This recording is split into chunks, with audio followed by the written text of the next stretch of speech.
right, so David, please share with us a little bit maybe of the things that people struggle with or are a little confused about when they're putting this on, and any little tips that you can help share.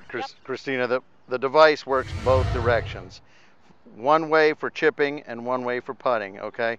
So people get a little confused about which way they should flip it for that. The instructions are pretty clear about how to do that, but it's great to know that it's not an exact device, it's not an exact science, that you want to adjust it. Everybody has a little different setup, everybody has a little different position, so you want to make sure that you are not afraid to move it around to where it meets your comfort level, but you have to maintain the connection, and you also want to make sure that you've adjusted it or over adjusted it far enough to where you have a pressure back to either in chipping form, you'll have a pressure back to your butt end of your club,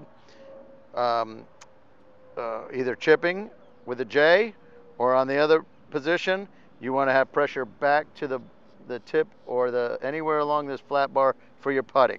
Okay, so chipping, the position is J hook down. Of course, now we have one that is a small, and it does fit you much better. Look, nice orange. Yep. So there's a J, and it's again and what you want to do is over-exaggerating it going this way, and loading the club back down to where it gives you a pull this way. So go ahead and take your normal grip. And one nice thing about the brace yourself is all the stuff happens above your grip. So it doesn't integrate your grip. It doesn't make you grip your club any different, have you interlock differently. So here it goes all above your regular grip. So what you do is you go ahead and take your regular grip. You make sure that you got it tight. Okay, now what I like to see you do is unhook, over adjust it a little bit. Now come back and hook in that club to make sure that you've got a pressure. And you can't need to adjust the tension. Okay, to get it. Yes, of course. And the elastic actually does create the tension. Okay, cool. Back to the, okay, so you adjust you need that tension, see that give? That tension? That's right. That's what you need. It's like a little spring. Exactly, a spring. Puts the spring tension back to the grip. Yeah. All right. There it is. Your grip is normal. It's not integrating. You're having a regular grip.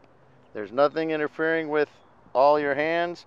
Your hands are free to do what they would hopefully not do normally, because this is going to help you hit the ball correctly. Exactly. So we want to maintain that club shaft on the brace yourself. That's why you call it brace yourself. That's correct, and it promotes the hands forward. All right. Puts you in the perfect setup position. Creates what the perfect V. All right. So for the putter, let me just grab my putter. Okay, Christina, let me help you. Go ahead, or unless you want to just flip it over then you yourself. Can show me, yes. Okay, so then what we do here is we put the J up from the thumb. Okay. Upside down J. Upside down J. Okay. The primary function, and so the same principle here. Anywhere along here, depending on your setup, is a great spot for your putter butt end of your club. Same thing. You want that tension back to this device, so it helps keep you in a in that perfect V, and it keeps you from unloading. So you want to keep that connection. There you go. That's the connection. And that's where you were having a little bit of trouble getting exactly where you were. But you see, you are taking. You've got more butt handle here than you did inside. See, I thought it was somehow like I was trying to connect this. I was like, right. Convoluted. That's why it is a little confusing. But not when you have the founder, the creator, with you helping you. Well, you're cheating. How cool is that? You're cheating, but I can't be there all the time. But certainly, if you watch this video, you're certainly got a front seat to how this device is designed to work. Now here's the key. You're going to have to move this down as far as possible, okay? Because if you have it too far up, it's not going to connect, depending on your putter grip. But I have a traditional pom-pom, and I have to move it way down.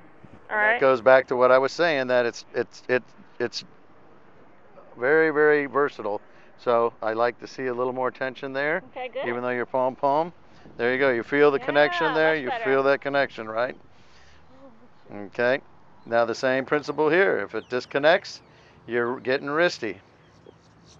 Let's try disconnect. See what happens.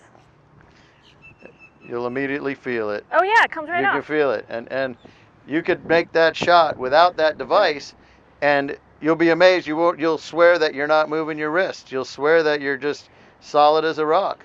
But you put that device on and you disconnect, you won't believe it. This kind of sets your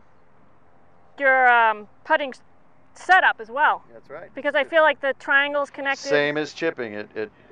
It's designed that way. As you see, the bar is further back, which is flatter when you're mostly over top of the ball putting. Okay, when the heel of your club is back here when you're chipping. Right. So it's designed to grab the club in a different location. So I appreciate you coming out here. I'm like, I can't wait to go try this. But there is one little thing we're going to share with you, little secret here that actually a junior player discovered. And I just want to share with you guys because I know sometimes you have trouble setting your backswing. So I'm just going to show you this quickly. So David, share with me what you shared about the junior, how he used it in his backswing. Was that your son? Yes. That was Steve's son. Yes. Everybody, Steve's son. Excellent player. Excellent player. His right old age What's of his name? 8. Tyler. Oh, great name too. All right, so what do you do for the? What did he do?